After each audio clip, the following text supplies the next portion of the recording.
you missed it live, catch the podcast on kaya959.co.za. 9 to 5ers on 959 Breakfast. 9 to 5ers. So we are here for 959ers. You know what the big idea is. And this morning we are hanging out with a powerhouse. Nozipho Shabalala. Good morning. Good morning. Thank you for having me. You're most welcome. Don't you look prim and proper? Oh, look she does. Hey, Nozipho. No, guys, I actually have a woman in the auto sector conversation that I'm moderating for the presidency straight after this. So Oh, wow. I had to look the part, yeah. What is that about? The woman in the automotive sector. So Yeah. we basically, if you remember last year, President Ramaphosa basically said we should give women 40% procurement opportunities across all industries. And so the auto sector, why should it be male dominated?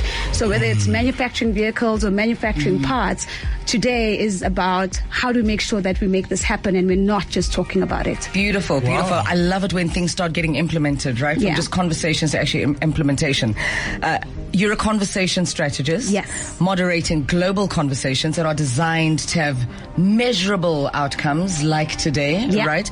Your company, Conversation Strategists, Yeah. I mean, self-explanatory, is committed to building a cohort of empowered conversation strategists that moderate conversations, obviously advancing development in the world. Yeah.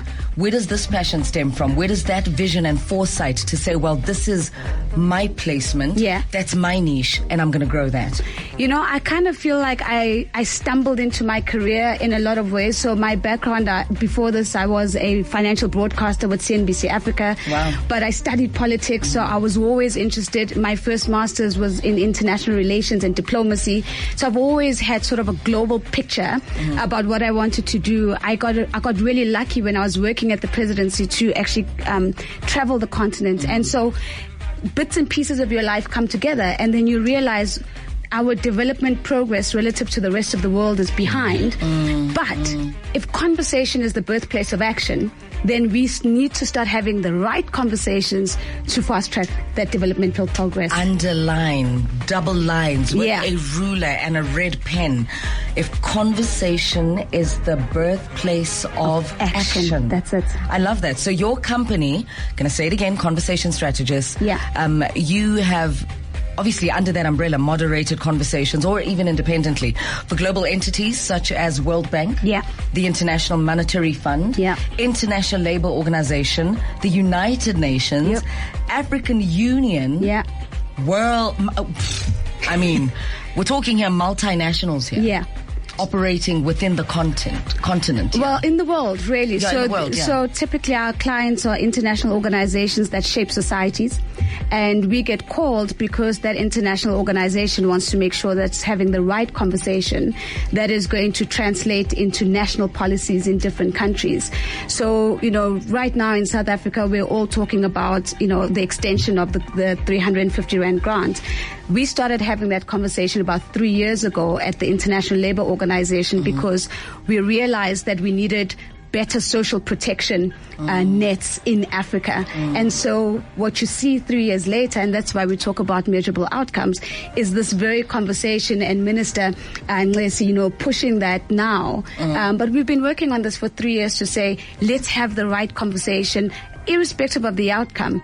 How do we take the global vision and translate it into different markets? And obviously we don't only work in South Africa, we work around the world with different governments. Of course. And how do you get people to take you seriously? I mean, obviously you're a pretty face on television, Yeah. you're a good voice in broadcasting, generally those sorts of spaces, regardless of, you know, how well versed you are and how well knowledgeable you are in that space. A lot of people just see that, lazy, this one to go to school, ended up on TV, blah, Yeah. blah, blah. So to take that and take all the knowledge that you have and have people take you seriously to a point where each step you take, you're elevating from being an employed human being to actually being a self-employed human being to actually employing other human beings and changing people's lives and getting money out of people's pockets so far deep to actually sustain that. So I'm going to give away a trade secret, right? So there's this concept called baboon dusting. And basically what baboons do to survive, right, is that they beat with their feet and their hands on on the ground. On the ground, yeah. And the dust comes up and makes them look even bigger than they are. So what I have in my pocket is the knowledge, right? So I'm unapologetically educated. I spent my 20s dedicated to studying. I'm unapologetic and unafraid to say I think I'm very smart. But I'm tiny, I'm short, yes. I'm a woman, I'm black, and all of those things can count against you. So you've got a baboon dust. So you get onto that global stage and you lower the voice you speak in, and you introduce yourself as Nozipho Shabalala, and immediately the room comes to a standstill because people go, what was that? So there are little things that you can do, and it's also about how you dress, your aura, your energy, and just slowing it right down, because people expect you to be nervous, people expect you to be overwhelmed, because who are you? Small girl from Pietermaritzburg to be on the stage at the General Assembly in New York. And actually, I can be that person because I know what I'm coming in with into the space.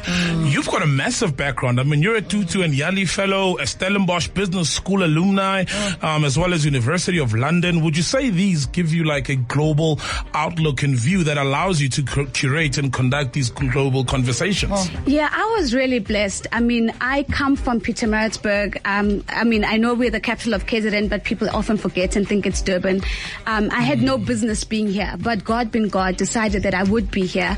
And I did get a very global experience. When I did my first master's, I got a scholarship to study at SOAS in the UK. So I went and I lived abroad.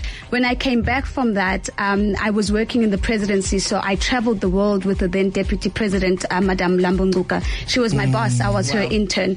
I got to work in Washington, D.C. the week after Barack Obama was inaugurated. So great. The world...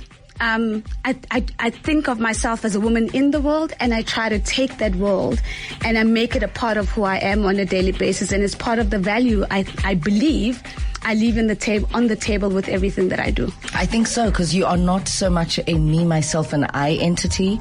You are a we entity. Yeah. And you do these amazing mentorship Monday sessions online. Tell us a little bit more about that, because I like that. Oh, thank you for asking that. So I always get in trouble for saying this, but I'm greatly challenged by the idea that we need to occupy space. And I'm like, that's not enough. We need to expand space. And so because you were, somebody's got to say, because Nozi lived, I can now do this. And that for me is the difference between trying to be successful and trying to be significant in people's lives. I don't care about being successful. I want to be significant. And so Mentorship Mondays is really a response to too many DMs saying, Nozi, can you mentor me? I just cannot. Then I thought, actually, let's create a platform where actually, we probably attract a couple, probably close to 100 or so people every Monday, different people globally now, coming, sending mentorship questions in advance and saying, can you help me think through this? And just to have that access, I think is really amazing. And I always say, no one person has all the answers. So when I don't know, I pick up the phone and say, Dineo, won't you please join us as a special guest? Because there are questions coming through that I'm just not the best suited person to answer. And suddenly, the mentorship community and the access to that is so much broader than one person trying to get into your diary, because we have good hearts but bad diaries. Right? Absolutely, yeah. I love how you've packaged that, and it almost makes me think that, you get a number of DMs with people that want mentorship. Yeah. And then you package this beautiful mentorship product, which only attracts about 100 odd in a day. Yeah. Does that make you wonder if people are truly genuine in seeking the mentorship? Yeah, it's another brilliant question. So I have maybe two thoughts on that. I think that people who want mentorship show up for it. Yeah, they and so when I look at the numbers, I always tell myself, what are you tracking? What's your measure or metric of success? For me, it's not about the numbers, it's about the quality of the questions that come through. There you go. And am I not challenged in those questions, right? So it's the quality of the questions. And so it's about the discipline of measuring the right thing. It's the conversation and not the number of people following. Let's talk about men. Yeah. Right, in the industry. Let's briefly speak on the support you might or might not be getting from men in these spaces. Yeah. We can't build worlds like this independently. Yeah. And I know there's always that competing energy between men and women. We can outdo them. Is it necessary to even compete? Are you getting support from the men? I must probably single out a single man in the South African industry who's been just an absolutely amazing person. Andy Lekumalo oftentimes calls me and says, Nozi, they're asking me to moderate something about women. Can I please? Man. And I'm like, yeah, thank you. Actually, you're not the voice for this. And so he has, for me, been the benchmark in the South African market who does that. And guys, when you go to the global market, nobody cares that you're a man or a woman. Interesting, eh? Yeah, nobody cares, and you literally need to fight it out based on the value you're leaving on the table every single day. I love this for you. Thank you. I'm absolutely in awe of your natural confidence. You're not putting it on. Oh. You truly are not putting it on. You're not afraid. You're not scared. You're not shaken. No. You're not deterred. There's this You're grounded. There's this saying, and I know it comes from a flimsy song, but bear with me. And the saying says, we were moving mountains long before we knew we could. Oh, yeah. Sure. And that's Mariah Carey and Whitney Houston, guys. There can be miracles. That's the one. Yeah. But that's the thing I carry on with me. And whenever I'm afraid, I remind myself, no, we were moving mountains long before we knew we could. And this mountain is just next. And that's the only difference. Yeah. I'm in awe of you. I thank you also on behalf of everyone that's listening. You are a true mentor because you've just seeded something so big in all of us. The concept of baboon dusting. Never knew it, never heard of it, never ever thought of it. Now that I understand it, lower your register. Yes. Be seen as bigger. Yeah. Love that. Ngiyabonga. Absolutely love that. Much. Her name is Nozi Poshabalala, a conversation strategist moderating global conversations designed to have measurable outcomes. That quote again, where action is birthed. Conversation is the birthplace of action. I love that. Thank you, ladies and gentlemen. 959ers, it's a wrap. 9 to 5ers. On 959 Breakfast. 9 to 5ers. If you missed it live, catch the podcast on kaya959.co.za.